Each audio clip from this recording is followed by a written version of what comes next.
ચૂંટણી સમયની જેમ અત્યારે પણ સિહોર શહેરને 4 દિવસે પાણી પૂરું પાડવા અંગે જયરાજસિંહ મોરી દ્વારા રજૂઆત કરવામાં આવી।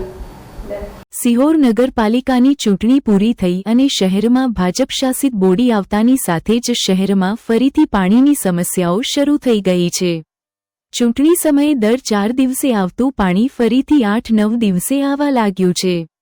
ત્યારે આજરોજ જયરાજસિંહ મોરી દ્વારા ચીફ ઓફિસરને આવેદન આપીને રજૂઆત કરવામાં આવેલ કે જો ચૂંટણી સમયે 4 દિવસે પાણી આપી શકાતું હોય તો અત્યારે કેમ 8-9 દિવસે પાણી મળે છે, જેને લઈને ચીફ ઓફિસર દ્વારા પાણી પુરવઠા વિભાગ સાથે યોગ્ય સંકલન કરી આ દિશામાં યોગ્ય ઘટતું કરવાની ખાતરી આપેલ। અત્યારે આપણે કેમ નથી દઈ શકાય છે। પાણી એવું છે કે જે રાજીવનગરમાંથી જો પાણી આપણને મળે ને બરોબર તો એ સીધો વારો કપાઈ જાય। રાજીવનગર 2 થી બંધ હતું બરોબર, ત્યાં પાણી હમણાં નહોતું દીધું, વારો હતો તોય તે કારણ કે અમારે જથ્થાનો પ્રશ્ન છે કે બધું વાત કરતા હતા। એ પાણી ચાલુ રહે ને તો 4 દિવસે થઈ જાય બરોબર, જે પહેલા હતો ને। અને બીજું કે જે ડિલેથી તમને ખ્યાલ જ છે કે ભાઈ લીકેજ રિપેર કરવા માટે લાઈન બંધ રાખી, એના પછી એક દિવસ એ લોકોનું શટડાઉન હતો, એ તમને ન ખબર હોય। એક અડધો દિવસ છે ને 2 દિવસ એટલે ટોટલ 1 દિવસ જેટલું આપણું ડિસ્ટર્બ આપણું થયું હતું। એના પછી રજૂઆત છે હવે આપણે કામગીરી કરવી પડે। 4 દિવસે પાછું પાણી મળતું થઈ જાય। અહીંયા રાબેતા મુજબ જો આપણને રાજીવનગરમાં સતત પાણી પડે ને રાબેતા આપણે એક દિવસે એ લોકોને 2 મિનિટ પાણીની માંગણી કરી છે બરોબર। હવે એ લોકોનું પાણી જો અહીંયા આપણને મળે ને તો એ વિતરણ થઈ જાય, કેમ કે એનો સીધો રાજીવનગરનો ખાડીયામાં અમુક વિસ્તાર સચવાઈ જાય તો શું થાય કે આની જે સપ્લાય લો લેવલની છે ને જે ડેમમાંથી પાણી આવે છે એનો એટલો ટાઈમિંગ નીકળી જાય। રાજીવનગરનું આપતું નો આપતું કોના અંડરમાં આવું પાણી પુરવઠા બોર્ડમાં અહીંયાથી પાણી છોડે આપણને। આપણે લેખિતમાં માંગણી કરેલી છે, બધું જ છે, કાયદેસર બધું કરી દીધેલું છે, એટલે તો એ પાણી ચાલુ થયું। બાકી તો પહેલા તો પાણી પુરવઠાથી બંધ હતું, તો તમને ખ્યાલ હશે રાજીવનગર છેલ્લા કેટલા વર્ષથી બંધ હતું ને ઓછા ખર્ચે, બાકી 2 લાખ રૂપિયાનો ખર્ચો થયો તો એમણે એને ચાલુ કરી દીધું કે સમજો આખું વોટર ફર્સ્ટ ક્લાસ ચાલુ થઈ ગયું।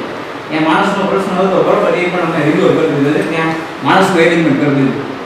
એટલે એ હવે બાકી છે કે જો પાણી મળે ને તો વિતરણ ત્યાંથી વિસ્તાર સીધો કપાઈ જાય। એનો અર્થ એવો છે કે ચૂંટણી ઉપર પાણી પુરવઠાવાળા પાણી આપતા હતા, ચૂંટણી પૂરી થઈ એટલે એને બંધ કરી દીધું। નહીં, પાણીનો એનો ક્યારે રેગ્યુલર રાબેતા મુજબ આવ્યું જ નથી, સમજો એવું રાબેતા મુજબ આવ્યું જ નથી પાણી। એ ક્યારેક આપી દે ને તો આપી દે, પછી સીધો ગેપ પાડે તો 3-4 દિવસ સુધી પાણી ન આવે, એટલે એ ગેપ પાડી દે। અત્યારે ગેપ હવે પછી જો ક્યારેક આપશે ને તો 2 દિવસ આપશે પાણી, તો પછી પાછું મને એક ને એક ઈ પહેલા તો કનેક્શન દેવાની જ ના પડતા હતા કે અમે તમને આ પાણી દેવા નથી માંગતા, તમે ઓલરેડી એક કનેક્શન છે। આ તો બહુ રિક્વેસ્ટ કરી કે તમે અમને આપો, અમારાથી અહીંયા દિવસો ભેગા નથી થતા। ડાયરેક્ટ અત્યારે વિતરણના કલાક અમે ઘટાડવીને તો જ આ દિવસ ભેગા થાય। હવે એ લોકો એગ્રી ન થાય, અત્યારે માનો 1.5 કલાક કે 2 કલાક પાણી આવતું હોય, હું 1 કલાક કરેલો ઉભો થઈ જશે, એટલે બીજું તમે પહેલા થોડું પાણી આપો અમને, એ દેવું જ પડશે કે નહીતર અમે આ દિવસો ઘટશે નહીં। તો એને થોડું શરૂઆતમાં બધું આ એ રીતે ચાલુ કર્યું બરોબર, અને વિતરણ આપણને કહ્યું। અત્યારે જો પૂછી લો ગઈકાલે પાણી આવવાનું હતું, લગભગ પાણી નહોતું આવ્યું।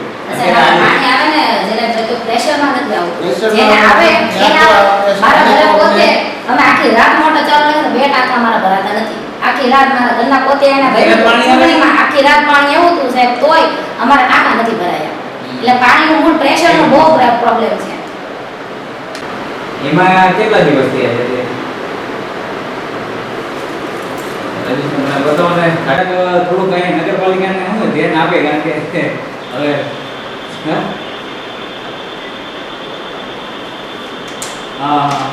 નીચે ઓલા સ્ટાફ વાત કરતા હોય છે, જે નીચે ઓલા માણસ હોય ને એટલે એ પછી કહેતા હોય કે અમારું આ ચાલુ ગ્રુપ બંધ થાય પછી આપી, પણ હમણાં ટૂંકમાં પાણી નગરપાલિકાને આવ્યું નથી, તમે ધ્યાન દો થોડું કંઈક શિડ્યુલ હરખું કરી દઈએ ને કે ભાઈ તમે આ કઈ નથી એક ને એક દીધો, અમારે એમાં વિતરણમાં હરખું થોડુંક સેટ કરી દીધી અમે, ભલે એકાદ આપણે 2 મિનિટનું જનરલી પેલું કર્યું છે પણ એ રીતે બરોબર ને? હા ઓકે ભલે સરખી નહીં ને બધે પેલા હું બોર્ડમાં ક્યાંય મારું કે યાદ જ નહોતા એવું ન ચાલે ને। અમે આચાર સંહિતા કરી છે પણ એનો હજી ગ્રાઉન્ડ ઉપર એ સક્સેસ નથી।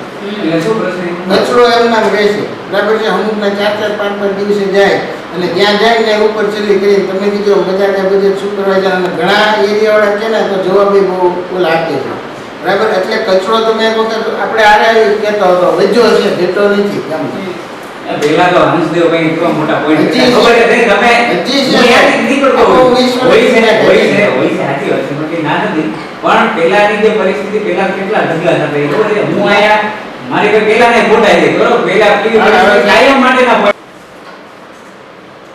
ઓકે. જયરાજસિંહ મોરી, નગર સેવક, વોર્ડ નંબર 4.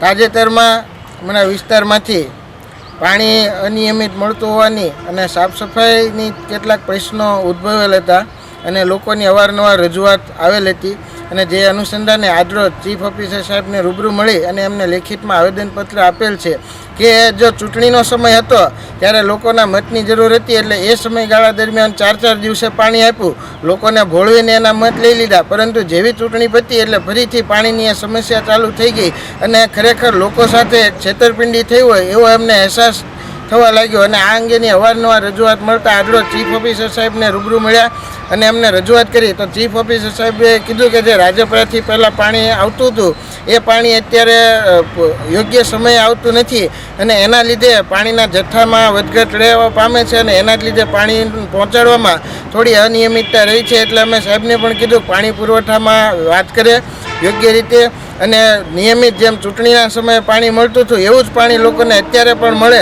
અને પાણીનો પ્રશ્ન લોકોને દૂર થાય એ માટે ઘટતી કાર્યવાહી કરવામાં આવે અને ચીફ ઓફિસર સાહેબે પણ આ અંગે ઘટતી કાર્યવાહી કરવાની અમને ખાતરી આપી છે. સાથે સાથે કચરા નિકાલમાં પણ લોકોના ઘણા પ્રશ્ન હતા કે અમુક પોઈન્ટોમાં કચરો બાળવામાં આવતો હતો કે સમયસર લેવામાં આવતો ન હતો તો એ અંગે પણ સાહેબને રજૂઆત કરવામાં આવી અને સાહેબે એ અંગે પણ યોગ્ય કરવાની ખાતરી આપી છે. સાથોસાથ ભાજપના શાસકોને પણ એ જણાવવાનું કે જ્યારે તમારે લોકોના મત જોતા હતા ત્યારે પાણી 4 દિવસે આપતા હતા અને પાણી પ્રશ્ન ગંભીરતા દાખવતા હતા તો આ ચૂંટણી પતી ગઈ, લોકોએ તમને ખોબલે ને ખોબલે મત આપ્યા છે તો હવે અત્યારે લોકોના પ્રશ્નો તરફ આંખ આડા કાન ન કરો અને અત્યારે પણ લોકોને જે સુવિધા ચૂંટણી સમયે આપતા હતા એવી જ સુવિધા અત્યારે પણ આપવામાં આવે એવી ભાજપના શાસકો તરફથી પણ વ્યવસ્થા કરવામાં આવે એવી હું અપીલ કરું છું.